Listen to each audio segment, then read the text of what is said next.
देश के राजा। सूरसेन देश के राजा थे, पर इनकी 100 रानियां थी, और 100 रानी होने के बाद में भी एक भी किसी प्रकार की कोई संतान नहीं थी।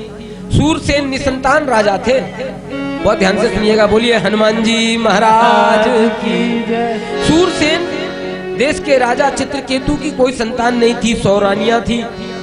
इन 100 रानियों में एक भी संतान नहीं होने के कारण चित्रकेतु के मन में बार बार ग्लानि बनी रहती थी, मेरी कोई संतान हो जाती। पर भागवत जी में कथा है कि एक बार अंगिरा ऋषि चित्रकेतु राजा के घर में पधारे। रानियां भगवान की पूजन आराधन करने वाली महिलाएं थी। अंगिरा ऋषि के चरण पखाड़े, उनको भली भांति पूजन करके वंदन करके सुंदर आसन पर बैठलवाया, भोजन करवाया और हाथ जोड़ के रानियां खड़ी हो गई।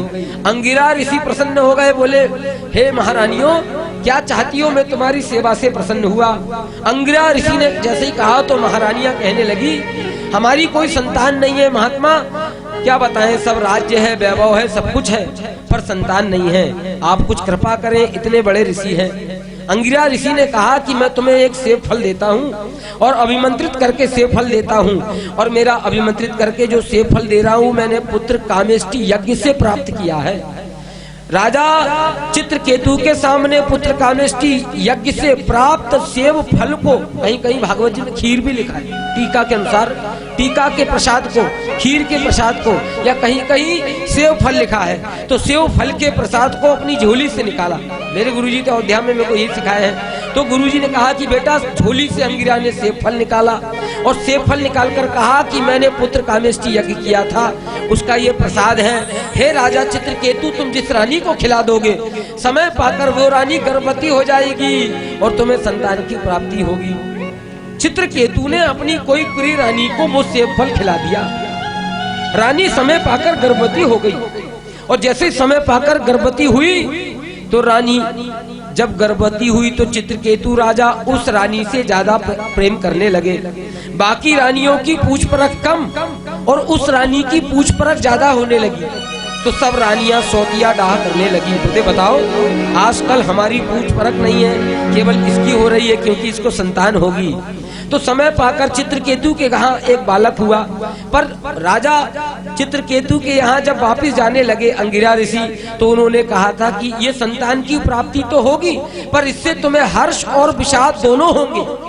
ऐसा कह के अंगिरा ऋषि चले गए। समय पाकर रानी ने पुत्र को जन्म दिया, और जब पुत्र को जन्म दिया तो राजा खुशी से फूले नहीं समाये और पुत्र को खिलाते हैं, महल में इधर से उधर प्रत्येक गलियारों में घुमाते हैं। राजा उस रानी से ज्यादा प्रेम करने लगे। वो शेष रानियां भी पुत्र को खिलाने लगी, पर सब रानियों के मन में सौतिया डाह थी। सोचने लगी ये बालक के कारण राजा हमसे प्रेम कम करते हैं। मेरे भाई बहन, बहुत गुप्त कथा सुना रहा हूँ, ध्यान से सुनिएगा। सब रानियां कहने लगी, मनी मन में विचार करने लगी, यही एक संतान है जिसके कारण हमारी पूछ परख कम हुई, क्यों ना इस संतान को खत्म कर दिया जाए। सब रानियों ने उस संतान के मुख में कोई कालकूट जहर विष लगा दिया, जिससे विष के प्रभाव से चित्रकेतु राजा का वो उत्पन्न बालक, 6 दिन का बालक तत्काल खत्म हो गया। जैसे ही खत्म हो गया तो राजा को विषाद हो गया, रानियां फूट फूट करके रोने लगी, 99 रानी घड़ियाली आंसू बहाने लगी, और एक जो सच्ची में माँ थी वो फूट फूट के रोने लगी। समय पाकर देव योग से सप्तऋषि वहां पहुंचे। सप्तऋषियों ने कहा तुम रो क्यों रही हो? बोले देखो ना, एक ही संतान थी, इस राज्य को आगे संभालता, पर ये संतान भी चली गई। राजा चित्रकेतु ने कहा कि महाराज क्या बताएं, एक ही संतान थी वो खत्म हो गई। सप्तऋषियों ने कहा कि हमारे पास एक मंत्र है, अगर उस मंत्र का प्रयोग कर दें तो ये संतान अभी जीवित हो जाएगी। बोले महाराज जी आप बड़ी कृपा करेंगे, कर दो मंत्र का प्रयोग, पर बेटा एक बात है, ये ज्यादा देर नहीं रहेगी, इसमें जीवात्मा लौट आएगी पर ज्यादा देर रहेगी नहीं।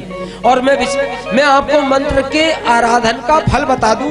चित्रकेतु राजा को नारद जी कहने लगे, बोले बताइए, इस मंत्र के आराधन का फल यह है कि आकाश में, श्रीमद् भागवत की कथा है जो मैं सुना रहा हूँ, आकाश में आपको मंत्र के प्रभाव से संकर्षण भगवान के दर्शन होंगे।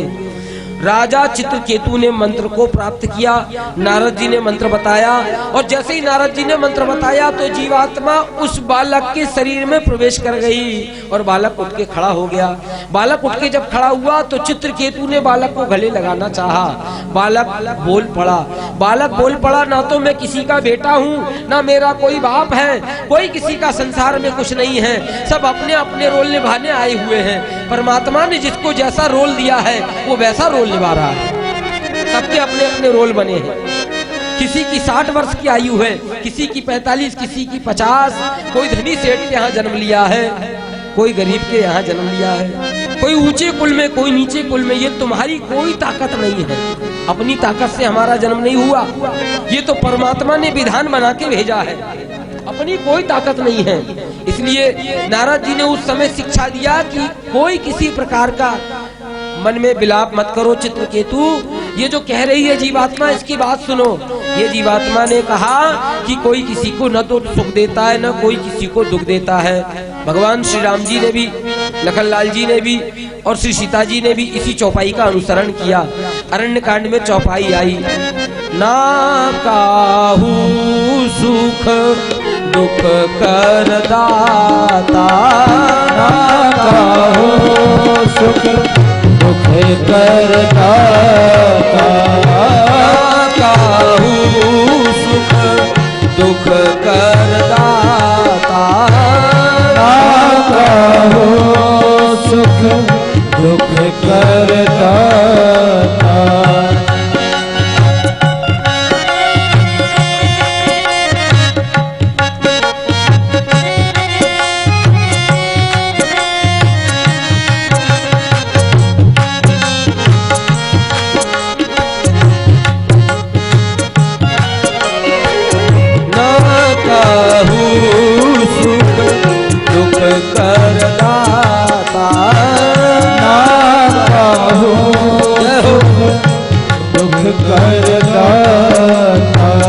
निज कर कर्म निज कृत कर्म भोग सब भ्राता, निज कृत कर्म भोग सुख। ना काहू सुख दुख कर दाता, ना काहू कर्म भोग सब भ्राता, ना काहू सुख दुख कर दाता, निज कृत कर्म भोग सब भ्राता, ना काहू सुख दुख कर दाता, ना काहू सुख दुख कर दाता। निज कृत कर्म भोग सब भ्राता, निज कृत कर्म भोग सब भ्राता।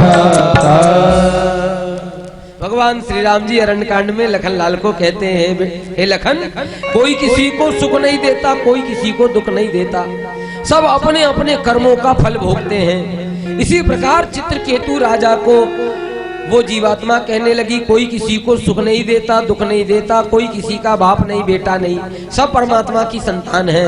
ऐसा कह के जीवात्मा निकल गई। चित्रकेतु को ज्ञान हुआ। चित्रकेतु को ज्ञान हुआ, तत्काल आकाश में देखा जीवात्मा जा रही है। उसी समय में भगवान संकर्षण आकाश के गगन मंडल में प्रकट हो गए। बोलिए संकर्षण भगवान की जय। संकर्षण भगवान का दर्शन किया राजा चित्रकेतु ने, और राजा चित्रकेतु ने संकर्षण भगवान से कहा, प्रभु, ये जीवात्मा ने जो ज्ञान दी, ये ऐसी कौन जीवात्मा थी जो हमारे घर में मात्र 6 दिन के लिए आई? संकर्षण भगवान ने कहा, हे चित्रकेतु, ये पूर्व जन्म में एक यति महात्मा थे। ध्यान से सुनना, क्या करूं, इतना भरा हुआ है, कहीं की कहीं फंस जाती कथाएं। तो भागवत में पहुंच गया, राम कथा विवाह कराना है, पर क्या करूं, मन नहीं मानता है। चौपाइयां, क्योंकि नाना पुराण निगमागम, रामचरितमानस कोई एक लिखी हुई कोई कहानी थोड़ी है।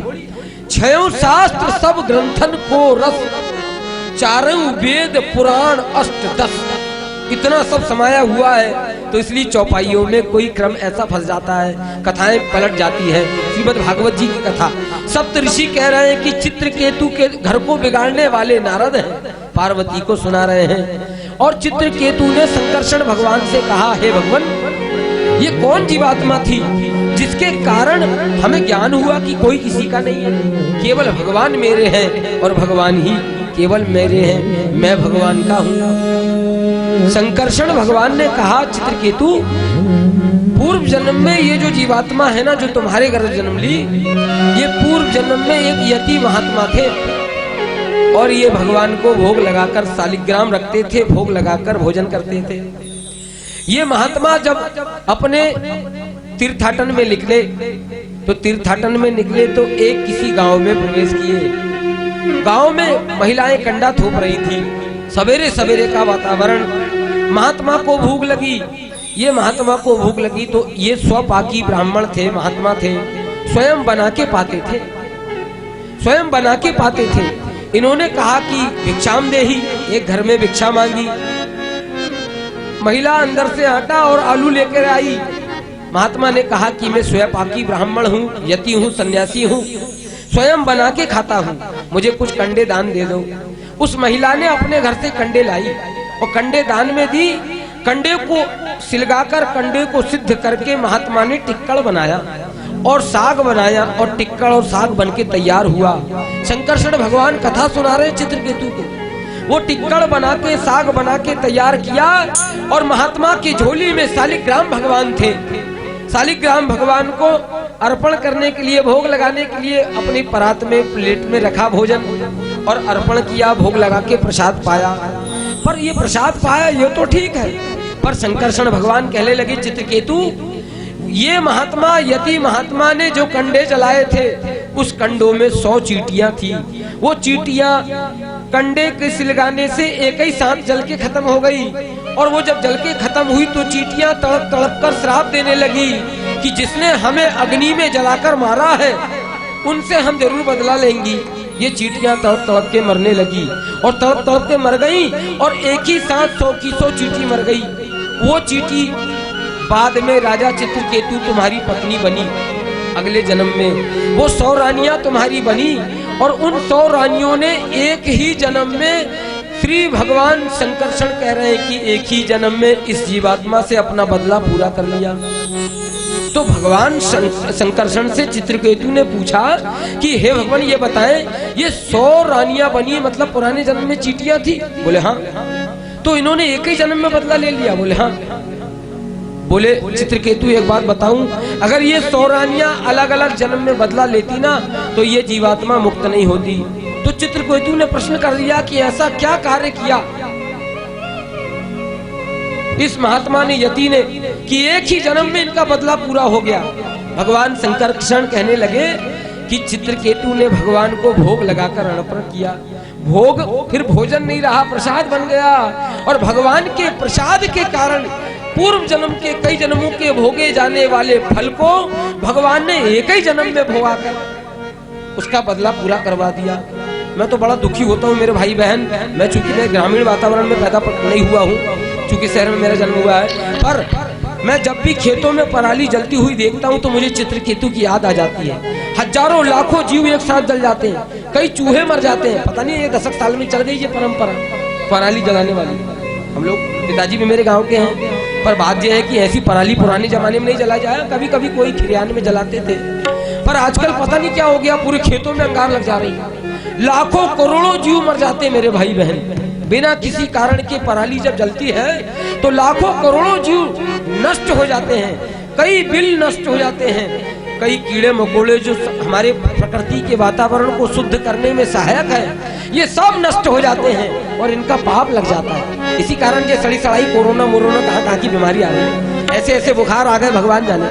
ये सब हमारे कर्मों का फल है। पूर्व जन्म में, पुराने समय में, अभी पुराने समय में कोई किसी प्रकार की इतनी घातक बीमारियां नहीं थी, ये पटापट मर गए सब लोग। ये हम लोगों का फल है हमारे किए कर्मों का। देखो विचार करना, जब कोरोना आया तो सबने मास्क लगाया कि पुलिस वालों ने डंडा मारे, जिनको मास्क नहीं लगा उनको डंडा मारे। अपन लोगों के कारण हो रहा है मास्क लगाना। ध्यान से सुनना, जिन जिनके घर में खेती है, हमने सबने बैलों के मुंह में मुस्का लगाया और अरई कोचे तो उन बैलों ने श्राप दिया कि बेटा तुम हमको कोच लो। एक दिन तुमको ऐसा आएगा कि तुमको ये अरई, तुम हमें कोच रहे हो, तुमको पुलिस वाले अरई कोचेंगे अगर तुम उसका नहीं लगाओगे।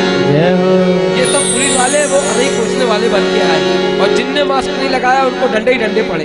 इसका मतलब ये बैलों ने श्राप दिया। इसलिए भैया श्री पार्वती मैया को सप्त ऋषि कहने लगे, उनकी बात मानती हो घर बिगाड़ने वाले की? नारद की बात को जो सुनेगा तो उसका घर जरूर बिगड़ जाएगा। नारद जी की बात, राजा चित्रकेतु की घटना और दक्ष महाराज की घटना सप्त ऋषियों के मुखारबिंद से जैसी पार्वती ने सुनी तो कहने लगी, महात्माओं शांत रहो, शांत रहो। बोले क्यों? मैं अपने गुरु की वचन की बुराई बिल्कुल नहीं सुन सकती, मैं अपने गुरु की बिल्कुल बुराई नहीं सुन सकती। अब मेरा घर बसे चाहे बिगड़े, मेरे गुरु के वचन में मुझे विश्वास है, मेरा घर बसे चाहे बिगड़े, अब मैं गुरु के वचनों को बिल्कुल नहीं छोड़ूंगी। श्री पार्वती कहने लगी, तजऊन नारद कर उपदेशु, तजऊन नारद कर तजऊन नारद कर उपदेशु, तजऊन नारद कर उपदेशु। आप कहीं सत बार महेशु, आप कहीं सत बार महेशु। गुरु के वचन प्रतीति न जेहि, गुरु के वचन प्रतीति न जेहि। सपने हु सुगम न सुख सिद्धि देहि, सपने सुख न सुख सिद्धि देहि। श्री नारद जी के वचनों को मैं बिल्कुल नहीं छोड़ूंगी। नारद जी मेरे गुरु हैं और आप मेरी गुरु की बुराई मत करो। आपके हाथ जोड़ती हूँ, अगर शादी कराने की इतनी इच्छा है तो संसार में कई लड़कियां कुंवारी पड़ी है, उनकी शादी करा दो। अगर आप पहले मिलते तो आपकी वचन मानती, पर अब अगर भगवान शंकर भी स्वयं कहें तो भी मैं अपने गुरु की वाणी को नहीं काटूंगी, उनको पाने की तपस्या करूंगी। सप्त ऋषि ने कहा, कितनी तपस्या करोगी? अगर जैसा जन्म छूट गया और फिर भगवान शंकर नहीं मिले तो?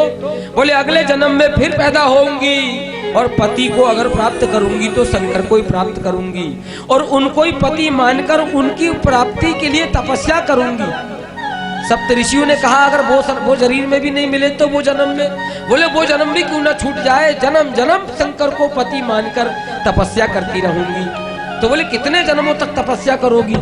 पार्वती बोली, जन्म कोटि लगी, जन्म कोटि लगी, रगर हमारी, बरऊं शंभु न तो रहूं कुंवारी, बरऊं शंभु न तो रहूं कुंवारी।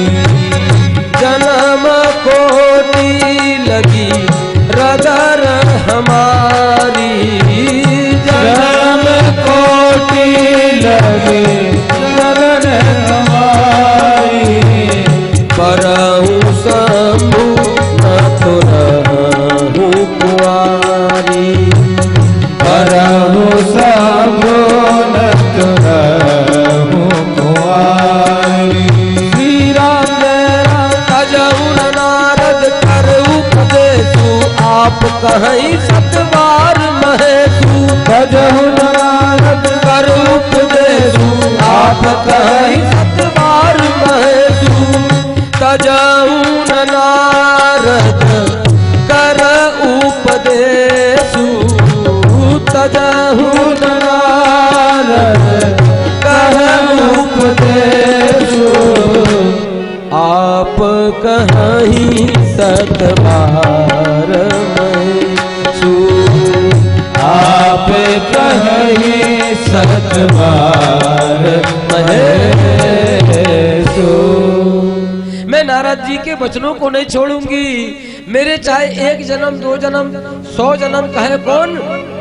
जन्म कोटि लगी रगर हमारी, बरऊं शंभु न तो रहूं कुंवारी। वरण करूंगी, शादी करूंगी तो संकुच से करूंगी, शंकर से, चाहे मेरे करोड़ों जन्म भी क्यों न हो जाए। अब मुझे बहकाओ मत महात्मा, मैं बिल्कुल बहकने वाली नहीं हूं और मैं अपने गुरुदेव के वचनों को बिल्कुल नहीं छोड़ूंगी। आप क्या कहें, शंकर भी स्वयं कहने लग जाए, तजऊ न नारद कर उपदेशु, आप कहीं 100 बार महेशु। 100 बार भी भगवान शंकर कहे कि मैं शादी नहीं करूंगा, तेरे से मेरा कोई लेना देना नहीं है, तू अलग मैं अलग, ऐसे शंकर भगवान एक बार नहीं 100 बार भी कहे तो मैं अपने गुरुदेव की वाणी नहीं छोड़ूंगी। उन्हीं को पति के रूप में प्राप्त करने के लिए